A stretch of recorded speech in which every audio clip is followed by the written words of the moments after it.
Muhami Matters with Chris Adams, powered by CJA Consulting.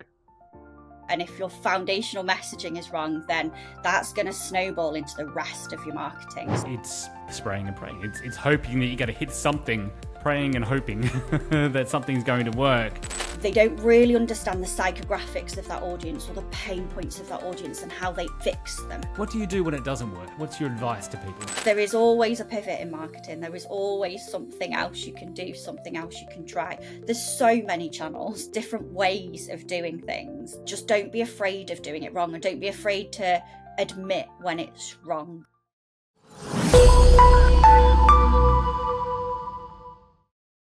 Hello and welcome to Muhami Matters, where credibility meets clarity in legal and professional services.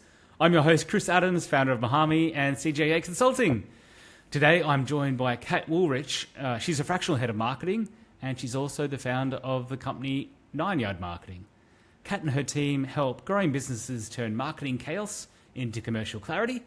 And today, we're going to explore how to move from hope marketing, as Cat calls it, to structured, measurable marketing, and how both strategy and empathy can work hand in hand.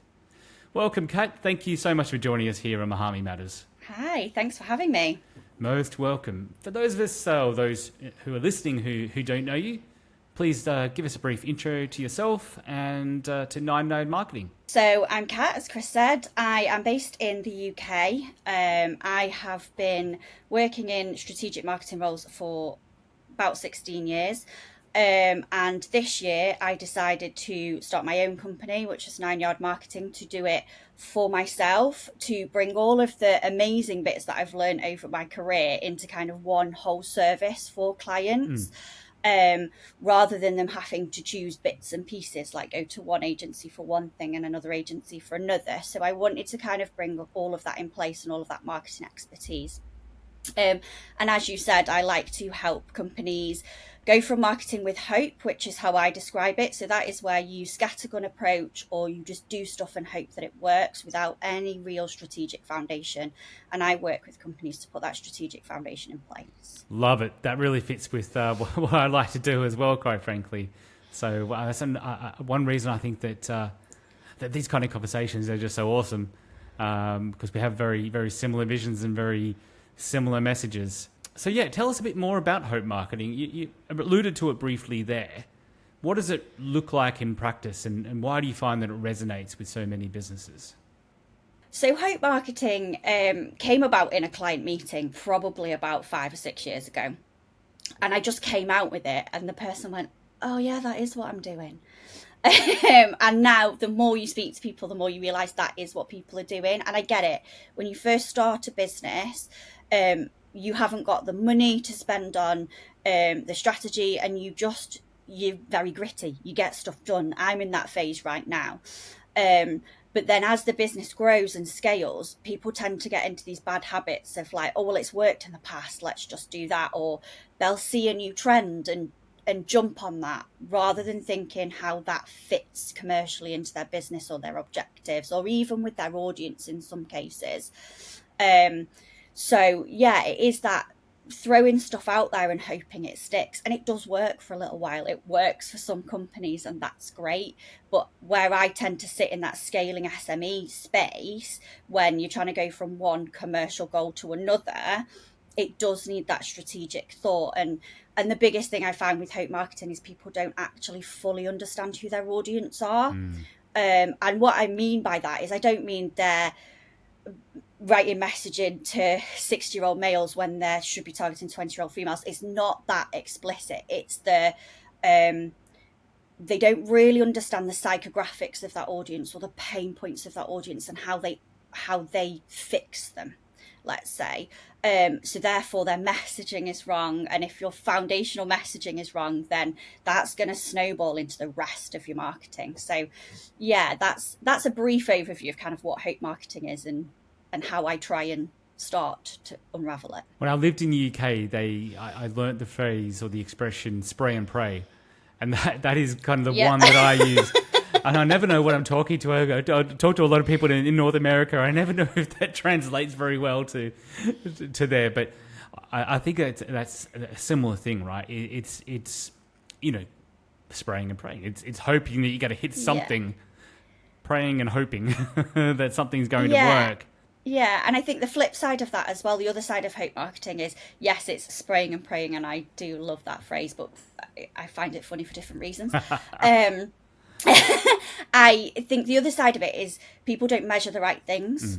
So they don't actually then know what's working, and that then snowballs that hope marketing a little bit more.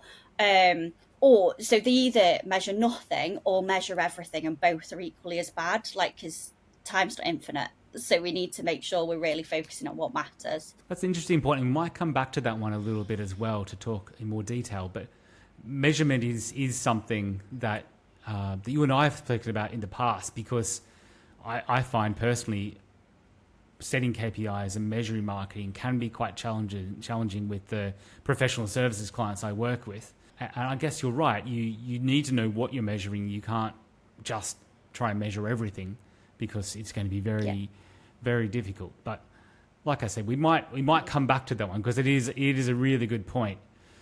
Why do you think so many professional services firms fall into the hope marketing or spray and pray approach? I think there's a few reasons. I think perhaps not understanding fully how marketing works. Let's be honest. I work in a profession where everyone thinks they can do it. Everyone has social media, so everyone goes, oh, well, I know how to do that. If I had £1 for every time when I told somebody I did marketing that their response is, oh, so you can do my social media, I'd be a millionaire, I wouldn't need to work. And it's much more than that, and it is a science. There's all sorts. You've got to be creative on one side, you've got to be a data analyst on the other side, and it's marrying all of those brains together. And I think expense is another thing. To hire a senior marketer is quite expensive.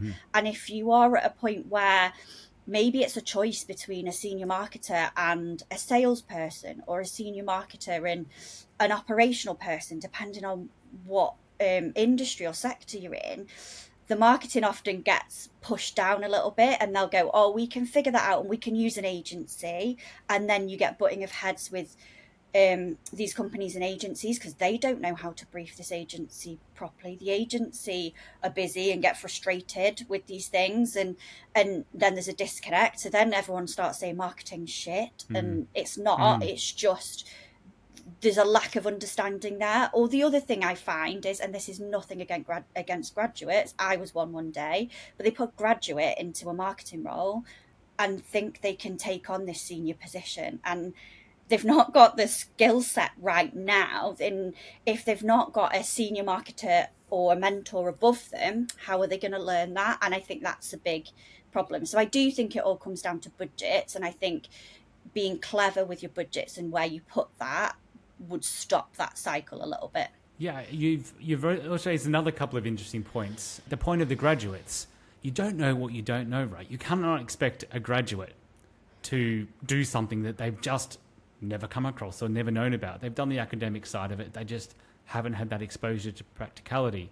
I remember the same thing happens for lawyers. I remember being in an event about a year ago, and there was a senior lawyer here in Dubai, Australian lady, we were talking about AI, and she was saying, a lot of the trainee lawyers are using AI to deliver their work and deliver the deliverables, right? And which is on one hand fine, because you've got to take advantage of the tools that you've got access to save the time and the money and the effort. However, they don't know what they don't know. So they don't know where the errors are that the AI is putting out to them, because they've never had a chance to make those mistakes. Whereas traditionally, there's been a partner or a senior associate or someone supervising them who's been able to say, no, that's wrong. This is what you need to do. And this is the advice. This is the actual rules. But if you use AI, you'd have no choice but to trust it sometimes if you don't know the difference. So I guess it's a similar thing. And I didn't even go there with AI, because there is a whole swathe of people now who are like, well, AI can do your job. Well, it can, but like you say, it doesn't know. It's not a human. It's not got my lived experience. And I might go into a company and see something that I've seen in a company a few years ago and be able to go, right, I know how this is going to play out. I know how this works. And I think when you're in marketing roles, especially in-house, it's that commercial acumen as well, which comes over time. Like, until you're there making some of those business decisions, how are you going to understand what your input does on those decisions? And that often causes a disconnect that I see, that you've got an MD or CEO who's super commercial and super on the numbers and wants everything to have return on investment and all of that, and then you've got a marketing graduate who it just doesn't marry up because they've not got that lived experience. So yeah, and it's nothing against either party, it's just that communication and knowledge piece, really. Absolutely, and it is, again, the same principle applies to using AI, using LLMs. The input has to be correct, has to be, you really have to tell an LLM or what you want. You have to have that knowledge, that experience to put into it and brief it and prompt it to then get the answer out that you need, that's actually going to move the dialing and keep you going further along. So it's definitely, I completely understand where you're coming from. So we talked about hope marketing and professional services firms. What do you think are the early warning signs that marketing is missing its point and maybe heading in the wrong direction? Oh gosh, there's probably a couple. Yeah. I think probably the easiest one to spot is if you're doing anything paid, for example, and people do fall into this paid trap, and they start hearing, oh, you just need to put more money behind it, or you just need to do this. And at that point, I'd go, whoa, let's stop. Sometimes that is the case. However, let's look at that full journey through. What is happening? Are we driving relevant traffic to wherever that is, landing page, website, whatever that is? And are they just not converting? And let's unpick what is actually happening before we go, let's just throw more money at that. I think that would be a big warning sign. Feeling that marketing is shit, and it's a chore, is probably a really big warning sign as well. And a lot of people just then give up, and that's also not the right thing to do. So I think they're probably my two biggest warning signs, and it's all about having the knowledge to unpick what is going on, what is making it feel shit, what is making it feel like you need to spend more money or more ad spend. Actually, could we be cleverer with that? Does the messaging need to be cleverer?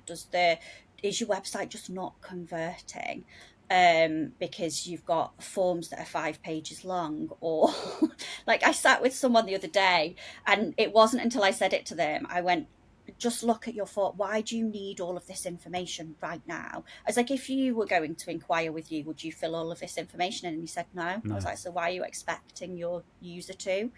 I was like, you're driving loads of traffic. And he said it to me. He's like, oh, well, we get loads of traffic on the website. And I'm like, okay, and what leads do you get through that? Oh, well, nothing. And I'm like, right, well, let's look through this. What's happening? Where are you driving them to? And it's about unpicking that journey and where each customer is in that journey as well.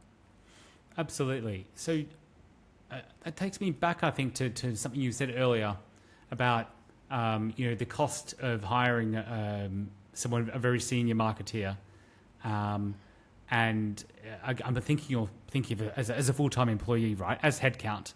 Yeah. And it is expensive, and you sometimes do want to put that money elsewhere, which is where I think the model that we work on comes in, because if you do employ someone full-time as a head of marketing or someone quite senior, you're also then inevitably going to need to pay an agency separately to deliver some of the work, because unless you've got all those resources in-house, then the head of marketing, whoever it is not going to be able to do it all themselves. You're still going to probably need a PR agency.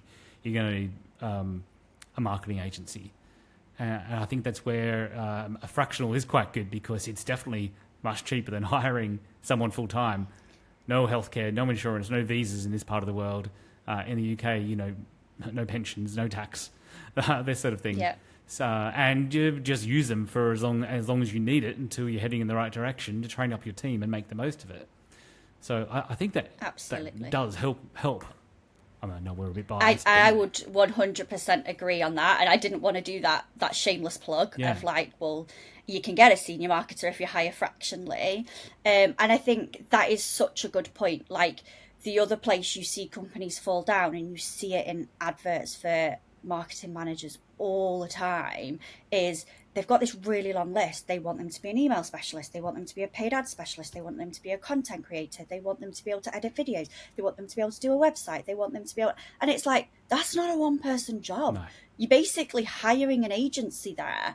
And it's that understanding of, like, I mentioned it before about all the different, like the creative, the analytical, they're very different brains. Now, yes, you can train to some extent. I'm a creative brain who's trained myself to be analytical over a very long period of time, and a lot of mistakes, let's be honest.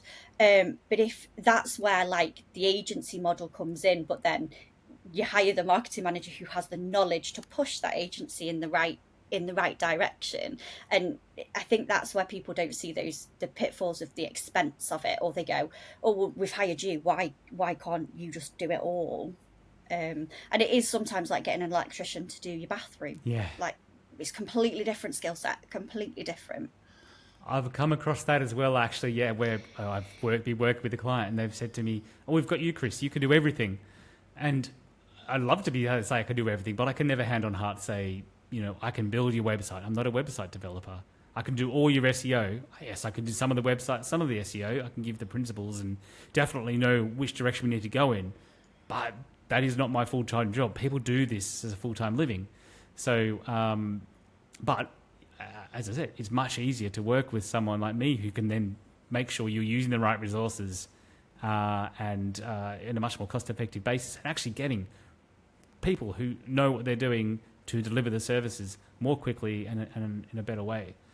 So it's pulling the right levers at the right time. Like, that is essentially what both of us do. Like, yes, we have some areas that we can deliver in, but what we're making sure is that strategy is set and then it's followed. You don't have a strategy and put it in a drawer.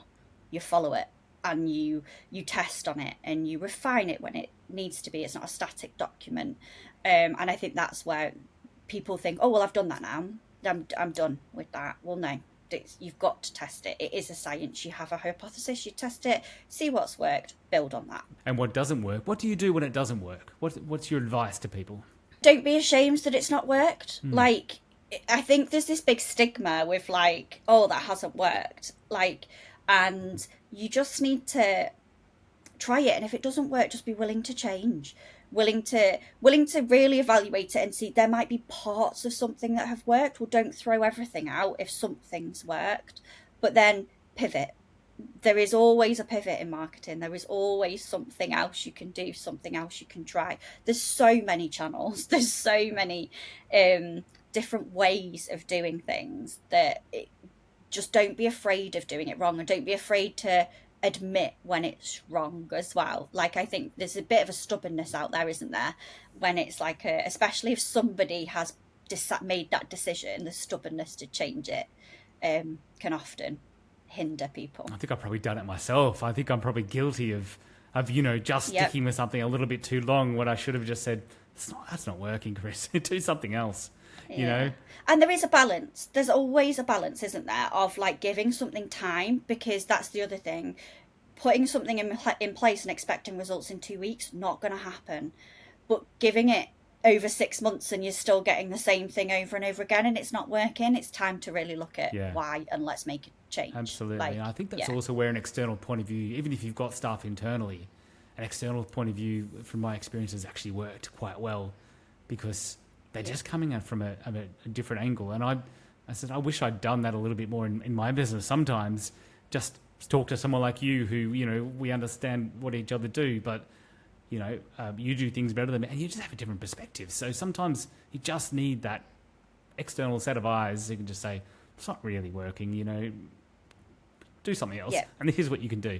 So have you got any examples of some of the clients you've worked with where things perhaps, weren't going in the right direction and you've helped them to change, or that they've realised that they have to change? Oh gosh, there's so many. It's really difficult. A lot of the places where realising you have to change does fall down to messaging in a lot of what I have done previously. So it's that, oh, well, these campaigns haven't worked, or, like, we're not going to do paid social anymore because it just doesn't work for us. And actually, when you pull it all back, it's not the channel that's the problem. It's the fact that you're saying the same thing as everyone else. You're not standing out. You're not actually resonating with your audience. So there's lots of those examples. I was speaking to someone the other day, and they really new product, and it's very female focused as a product. However, all of their content and their thumbnails on their reels and on YouTube are all so masculine, and I'm like, it's not working. Like, yeah, I think it was about PMS, and the colour red had been used a lot, and I'm like, that's quite an angry colour. Like, even down to like that, like it just looks quite aggressive.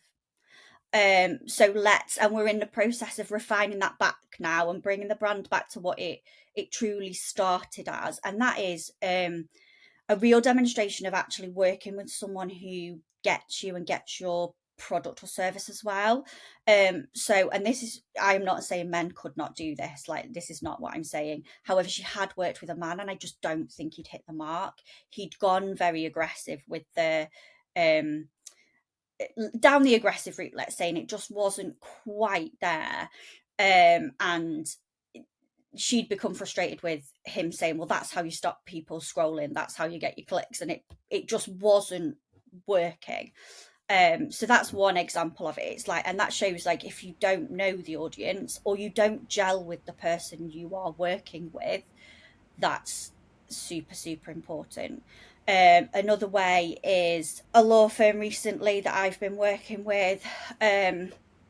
We're working on, again, changing their messaging. They've been very feature-led rather than benefit-led. And a lot of the time, Joe Public doesn't understand why they might need something. For example, lasting power of attorney. Like, I thought that was for old people who'd lost capacity. I didn't realise that actually I need a lasting power of attorney in place. And it's that educational piece and things like that.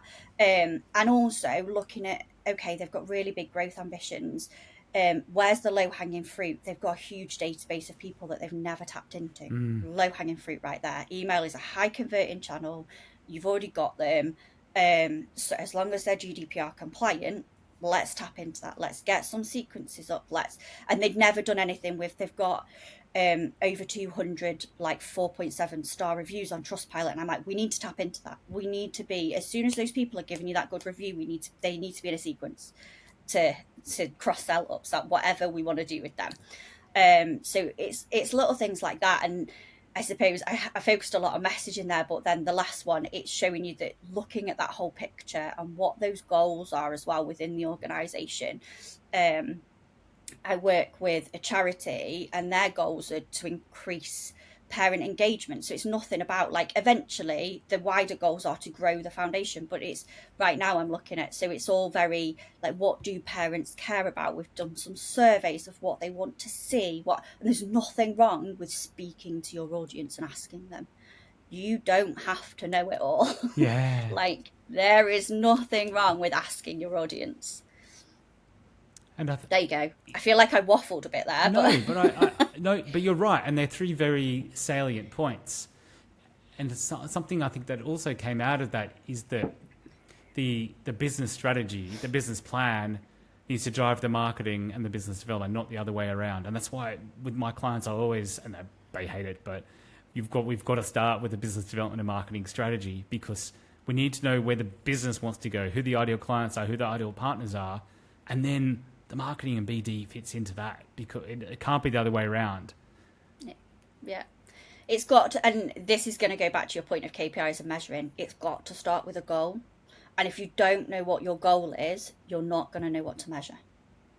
And I think that's like when I sit in front of people and I do a workshop and I'm like, right, what is your goal? And sometimes I'll say something and it'll be quite generic. And I'm like, right, we need to dig into that. What does that look like? Don't just tell me you want more leads. What does success look like? How many more leads? If I drive you 1 million leads, can your business cope with that? Like, and you often get a jokey response back to that of like, if you can drive me 1 million leads, I'd be grateful. But yeah. it's not about, it's about really understanding it. And is there a specific market? Like, actually, the law firm I'm working with, 90% of their client base was in a particular area. So they wanted to increase that 10% so that it wasn't all eggs in one basket. Great. We've got a goal to work at here. We can look at the strategy around that. And then the measuring KPIs come off the back of that. Absolutely. So there are so many different marketing tools out there. As you said, a lot of people say, can you do my social media? And that's what they think is marketing. And in law firms, you know, the business development marketing team is always called the marketing team.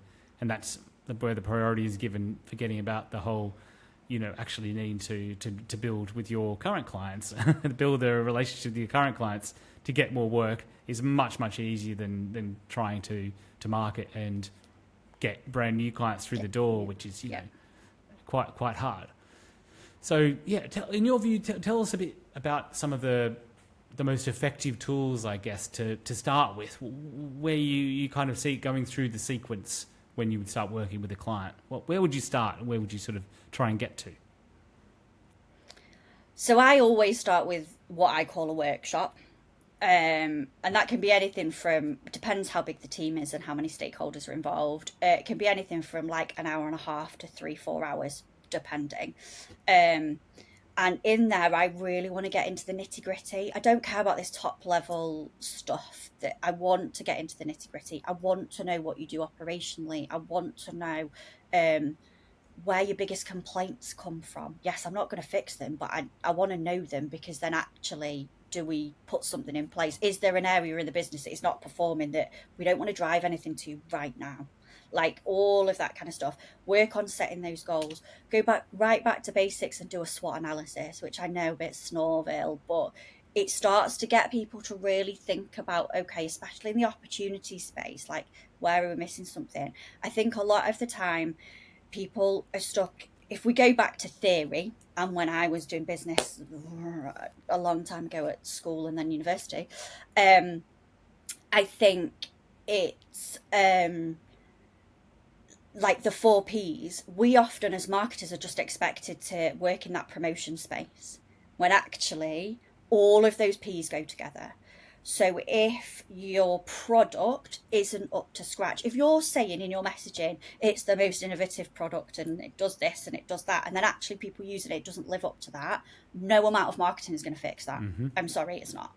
Mm-hmm. And so it's about, that's why I really want to understand all of that nitty gritty. And then we start to look at, okay, what's the current customer journey look like? What are those touch points? Are all of them working? Are they not? Does your messaging truly reflect who you are and who your audience are? Because that's what we need to marry up. Who you are gives you that uniqueness. Like you'll hear people say now that a USP doesn't exist, and to some extent I agree, but actually every business isn't the same. It's not got the same makeup, it's not got the same people, so we need to capture that essence, don't we? And marry it with what the pain points of the people are. That's how we're going to get that sweet spot in the messaging.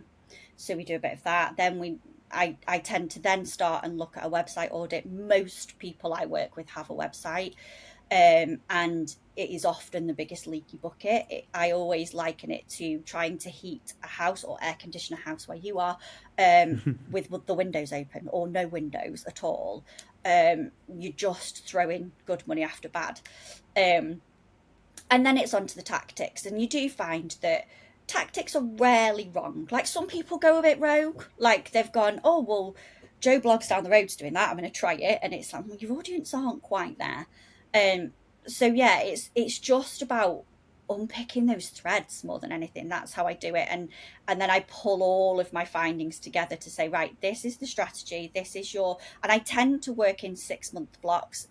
Beyond 6 months gets a bit waffly because things can change. So yes, it'll be mapped out, but it won't be like set in stone. But the next 6 months, this is what we're focusing on. This is your budget. And this is what's going to move the needle more. Once we've moved that needle at 6 months, we can review it and we can go again, and we can go what's worked, what hasn't. Let's track on. In terms of tools I use, that was your original question. To be honest, a lot of it at the beginning point is my brain and my knowledge, which Yeah, it's obviously I do use AI now to help with stuff that used to take days can now be really shortened down. So customer research is one of those. Developing ideal personas is another. Like I can plug key competitors in and go, bring me back all of the stuff that they're doing. I don't have to spend hours and days like when I was an exec back in the day, scrolling through all sorts of stuff to see what was happening. But yeah, and then it's a case of right, let's start to build on that. In the strategy, I always do a basic messaging piece, like, okay, this is the direction it should go in. And let's start rolling that out. If I think there's a bigger problem, I will do a standalone brand messaging and tone of voice workshop, which is often a full day. There's lots of post-it notes involved, and some people that is required. And I will say, yeah, we need to focus on that because that is your biggest problem right now. So yeah, that's all accords with what I do, which is very encouraging, because you are a really good marketeer. I've got lots of thoughts. Very kind of you. Lots of thoughts and questions out of that. Thinking about the SWOT. So yeah, yawn, #yawn, but it's something I make my clients do. But what I think what they find quite surprising, what I also found quite surprising out of doing the SWOT, is not necessarily the strengths, the opportunities, or the threats. It's the weaknesses and the kind of eye-opening experience that it can be where you realize, oh man, we've been doing this for so long. It really hasn't worked. We've been doing this for years and it really hasn't worked. That's kind of often quite the biggest revelation. I don't know how you found it with your clients, but that tends to be my client's biggest revelation is we need to stop offering that service or stop because it's not giving us any return on investment. Yeah, or where the time steps are. I think the most interesting that comes out for me is, and I always try and get a real mix of people in these workshops. I don't just want your senior leadership team. I want the people who are at the coalface as well. So depending on how big the organisation is, I could have 5 or 6 people in there. And yes, I will have the CEO, MD, and I will have a couple of heads of department, but I also want the execs because they're often the ones that get the crap. They're often the ones that have to speak to the customers the most. And the biggest revelation always comes when they do start to speak up and say, well, actually, I see this. And then the people at the top haven't known that that's a thing. And that's always a really good part of doing this. And it's hard in a workshop because it must be really intimidating. Well, I know I've been in these workshops when I was an exec. It is intimidating to have your boss or your boss's boss or the owner of the company sat there and you're going to say something really shite about the company.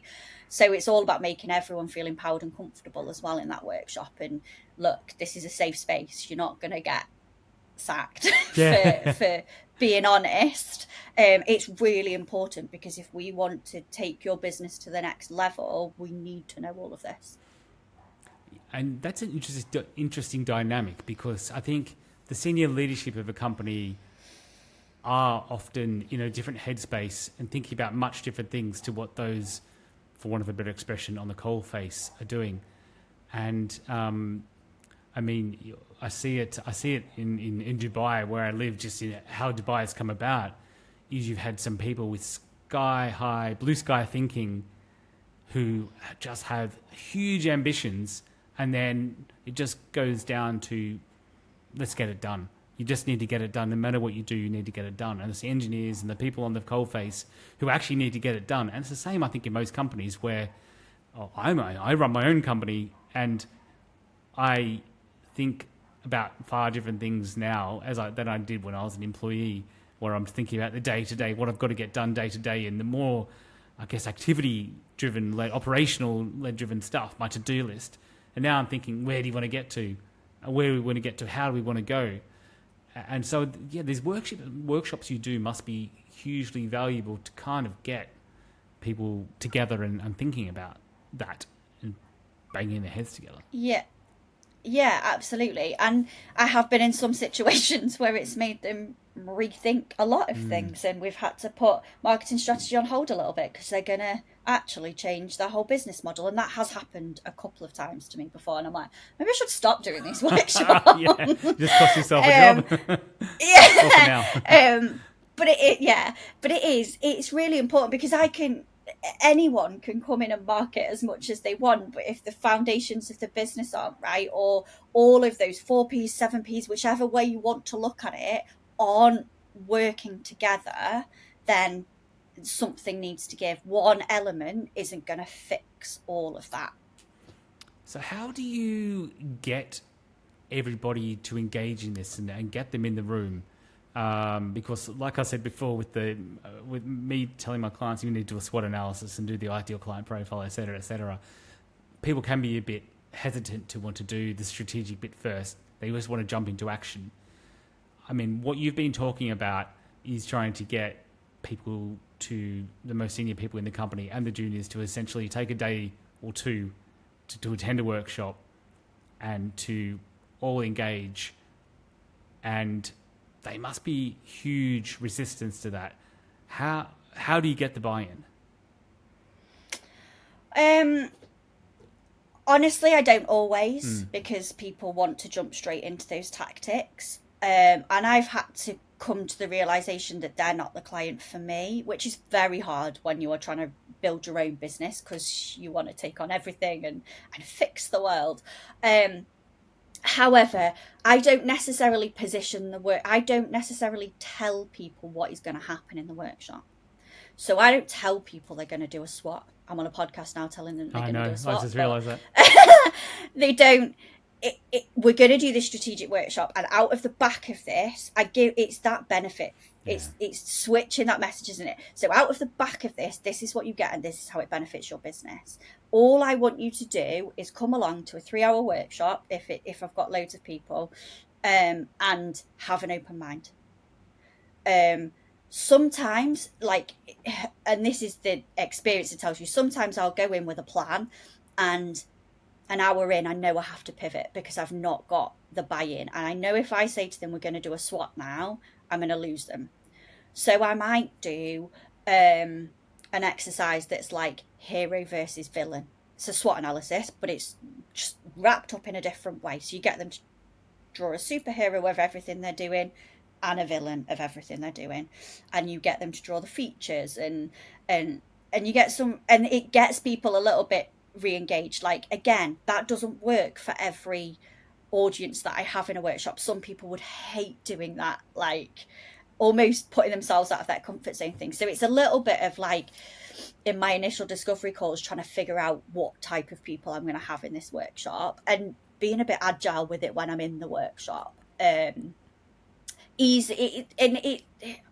do in-person and online workshops, and you just have to sometimes figure it out. You'll know that, like, you just have to go, right, this is not working, I'm losing their engagement, let's pivot it in a different way and see to get the same result. So what are your non-negotiables when it comes to strategy and to tactics? So as you said, not everybody wants to do every single piece, and sometimes you just have to say, okay, you need to build a website, we know we need to do that.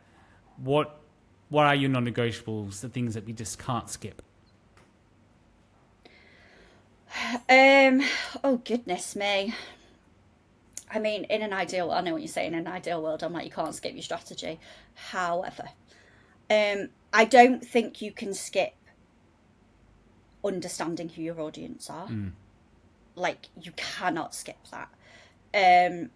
So if I... and this is going to be me saying you can't skip any of it, and that's not answering your question. However, you've heard this before. I describe marketing like building a house. So when you first start, you have a blueprint for that house. So you understand who that house is for. You understand the ground it's going to be built on. You understand all of these things that is going to make the house a successful build and not fall down.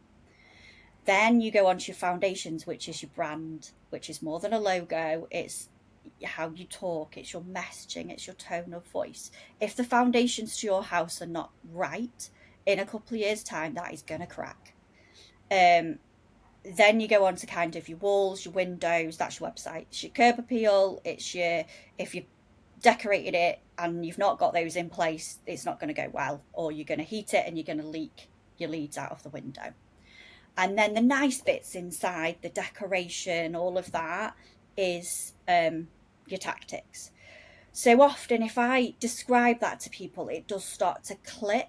And it might be that actually they've got some of this in place, they just don't realize it. So it's in a discovery call, really working out what you have got and what you haven't got. You might not need to do a full workshop. It might be that actually I can take what you've got and just make it all align.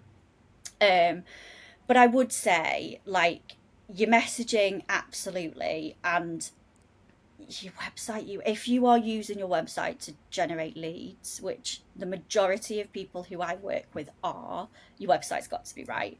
And then everything else falls into place. Like, it doesn't really matter.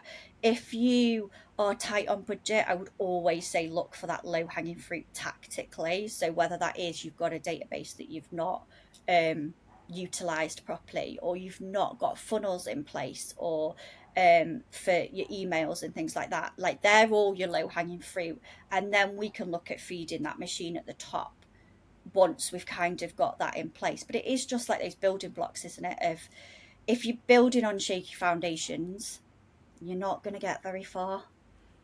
Yeah. And that's, yeah. And I think it does take I've kind time. of said everything strategic. Well, yeah, but that's the thing. It's true, isn't it? And I guess, so I work with a lot of professional services people, and I guess what I say to them maybe contradicts slightly what you said, in that I tell them that you need to have a website, but it doesn't need to be all singing and all dancing. It just has to be something that speaks to your audience, that talks about you, your services, and shows, I guess, your USPs, or what you're good at, what you specialize in. It needs to be functional. Yes. And that's I'm when I say website, I'm not saying it needs to be all singing or dancing, look like Apple's website.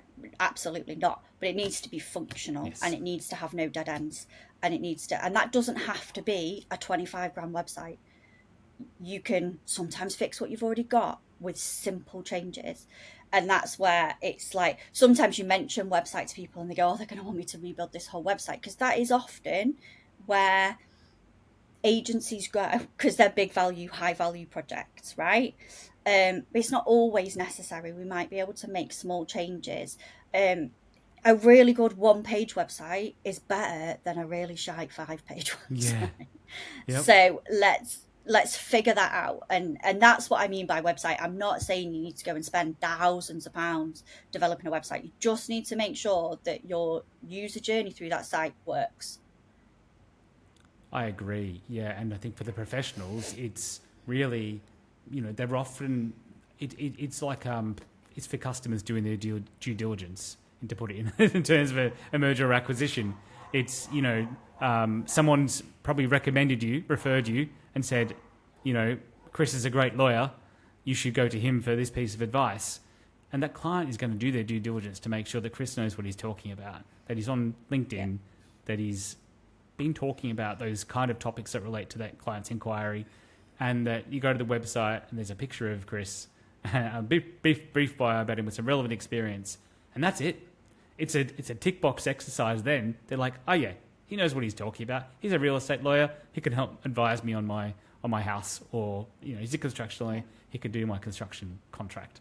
Yeah. And your contact details are there, and it's easy to contact you. Yeah. Don't hide them. Don't that's the thing. People, we live in a society of instant gratification. So if you go on something, you want to be able to do the action you went on for immediately, not have to search for something, or have to, because that's also a trust point, isn't it? Like, if I'm having to search for this, what else am I going to have to search for? You might not logically think that, but in the back of your head, human psychology, you make a correlation. Mm-hmm. So you've talked, some of the examples you've given today, Kat, are about a diverse range of different types of companies. You talk about charities, you talk about law firms. I think you might have even talked about some products, some B2C. Where do you, it is quite diverse, because where do you see the commonalities, I guess, and the main differences? I guess what are the core is probably what people want to know.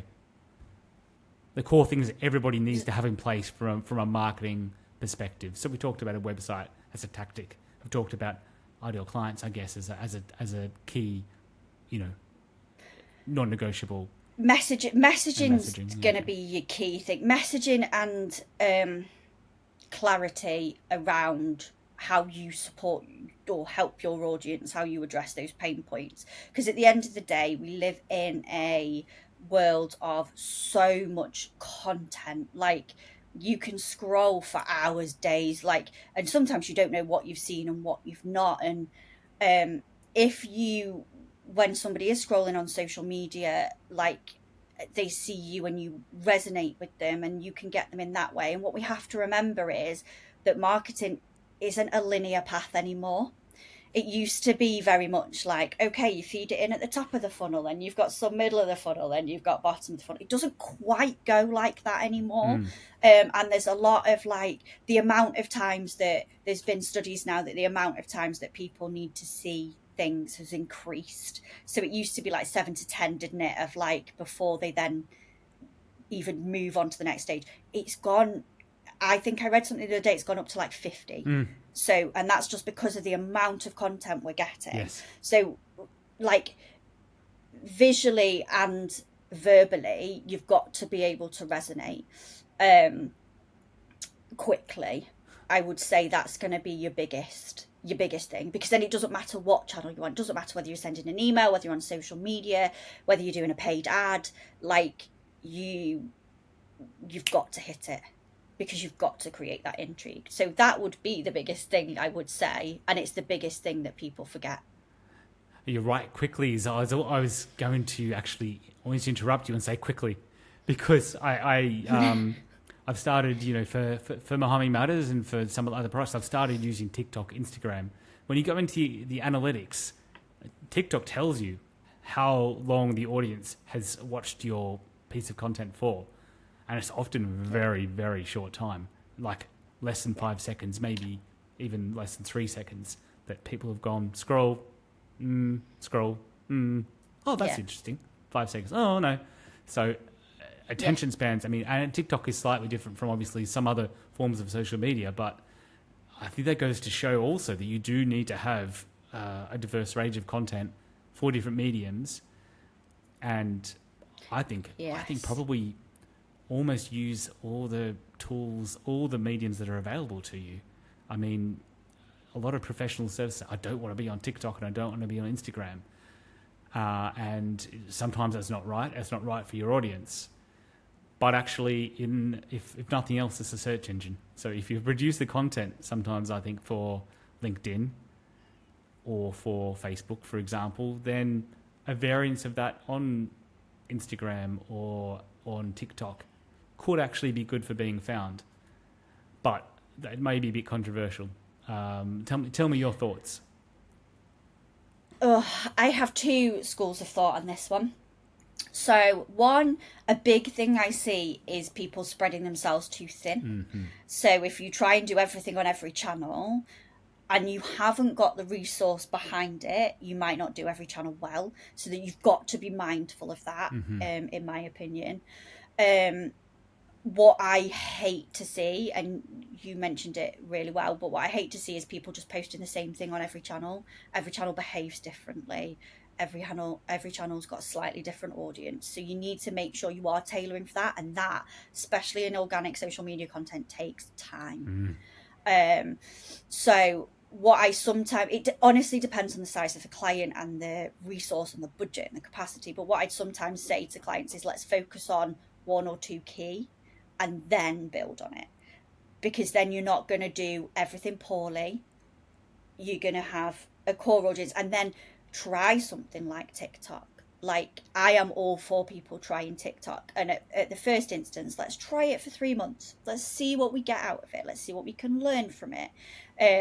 And sometimes TikTok, the best content on TikTok is somebody just talking to a camera about their level of expertise, because it's authentic. It's and that is a big thing now. Like, people are so bombarded with content. It doesn't necessarily have to be this polished, it just has to resonate. so it can be authentic but resonate. And I think the best videos on TikTok are the ones that do resonate instantly. So it's whether they've got a funny quip at the start or whether they've got a question where somebody goes, hang on, yeah, that is me. Like, I'm gonna linger a little bit longer because that question definitely resonates with me. So yeah, it's kind of it honestly for me depends on what resource and capacity you've got. If you've got the time to do it and do it well, do it. If you don't, cherry pick. And you're right, it is quite time consuming because I can tell you from personal experience, from testing it out, that, well, I'm telling the audience more than telling you, Kat, because, you know, but, you know, if I was to repost a short from our recording today and put it through ChatGPT will give me pretty much the same message for every channel and not tailor it much at all. It might make something slightly longer or slightly shorter, and that's not going to work. It's just, as you say, you have to spend some time and have some expertise, I think, to do the correct challenge and really put the most effort in and get the most return. Yeah, absolutely. And then measure what's working as well. Like it's those things, isn't it? And like I know TikTok prefers people who deliver the same kind of content all the time rather than switching it up. Like it has a preference to that. So that does make maybe testing content a little bit more difficult.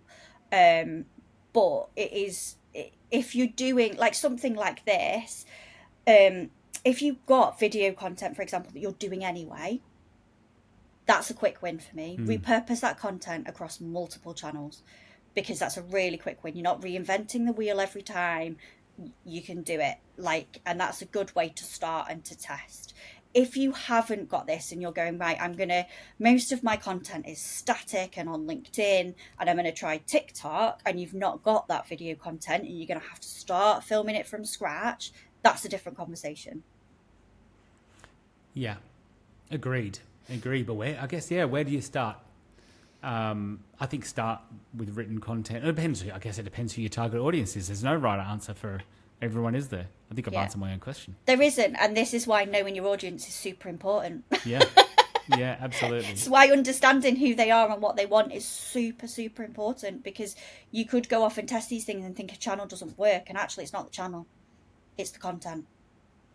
So they need to come to a marketeer, professional marketeer. Which brings in an ideal world. Which brings us though nicely to what you've been alluding to the whole way along, and that is analytics and KPIs. Now, I personally find it quite hard to set these with some clients or even with myself. So give us some tips, Kat, on things that can be measured and the sort of timeframes that you need to look at. Because you've mentioned, for example, don't look much further ahead than 6 months.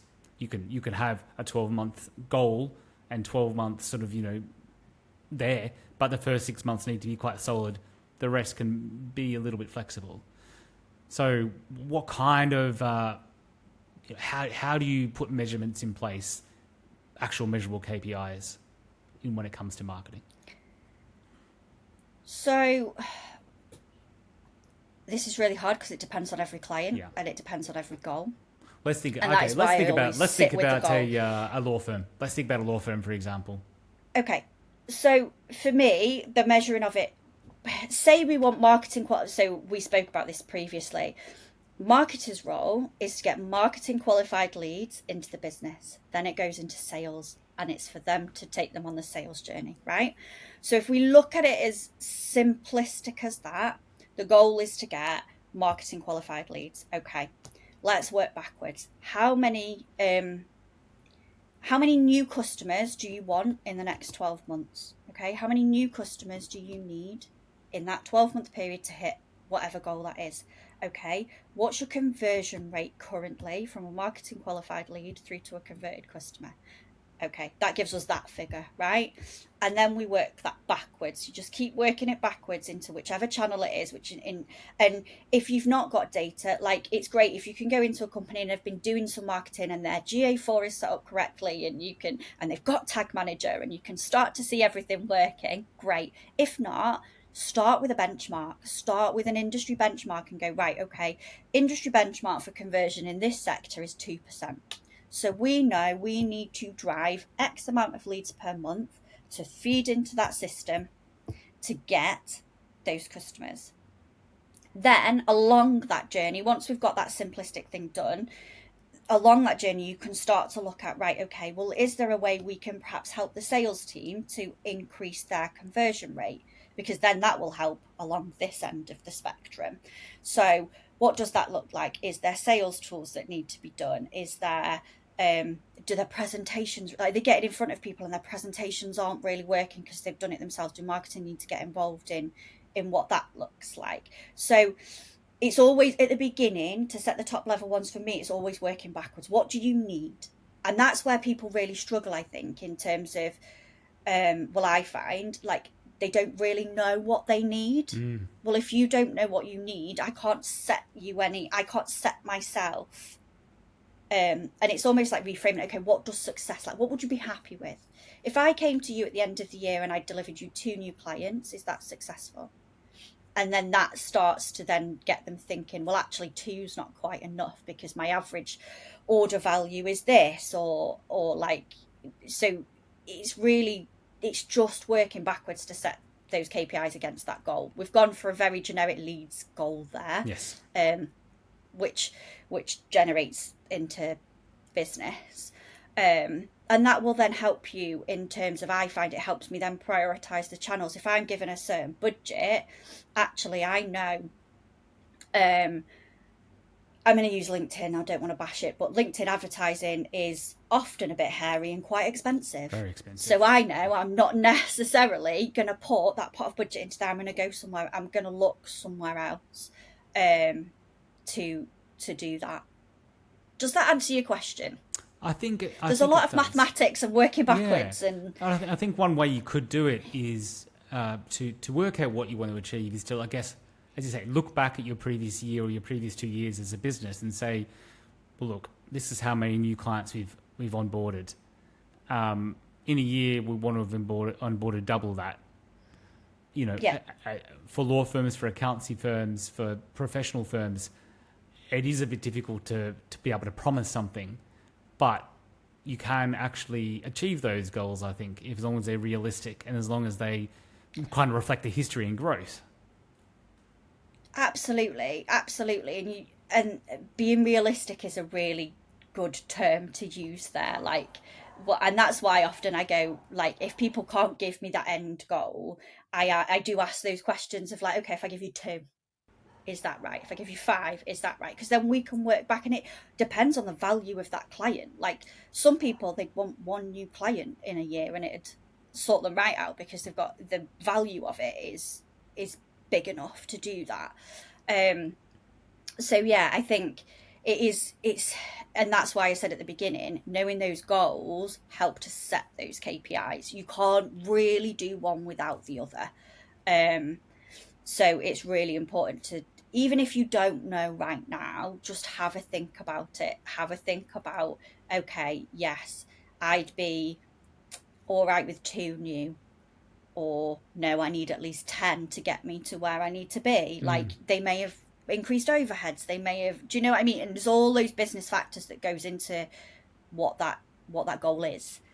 And then it is just a case of working backwards. And I think I spend a lot of time, I think I've shared this with you before, along benchmarking, because people don't always see the benefit of looking at their brand and their messaging. So I'm showing how actually having the messaging that resonates can increase the results of whatever you're putting in here. It can make your ad spend work harder. It'll make your emails work harder.